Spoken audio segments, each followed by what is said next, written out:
La mortalité maternelle étant encore élevée au Gabon, les sages-femmes du centre de santé d'Awenje ont jugé utile de sensibiliser sur cette thématique liée aux signes révélateurs d'hypertension artérielle chez la femme.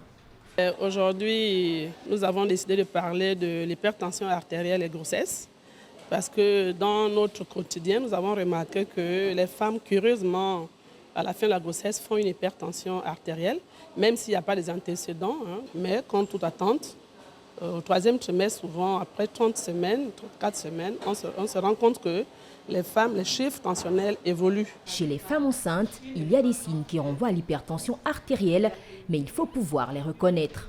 Les premiers signes de danger en tant qu'hypertendu, donc c'est les maux de tête violents et souvent on a des insomnies, on ne dort pas suffisamment. On a le vertige. Dès que vous levez du lit, le vertige est là. Une fois la manifestation de ces signes, cela nécessite une prise en charge rapide. Les conséquences étant nombreuses, tant pour la mère que pour l'enfant.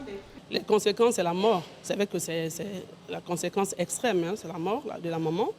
Mais il peut arriver aussi, si c'est une tension qu'elle a traînée pendant longtemps, on peut avoir une hypotrophie, donc un bébé de faible poids de naissance, une souffrance fœtale, donc le bébé souffre à l'intérieur. Et on peut avoir aussi un décollement du placenta, ce qu'on appelle hématome rétroplacentaire. La femme commence à saigner. Si vraiment la femme n'est pas prise en charge le plus rapidement possible, on peut malheureusement perdre le devis. L'hypertension de grossesse ou l'hypertension gestationnelle touche 5 à 10% des femmes. Elle est la complication de grossesse la plus courante.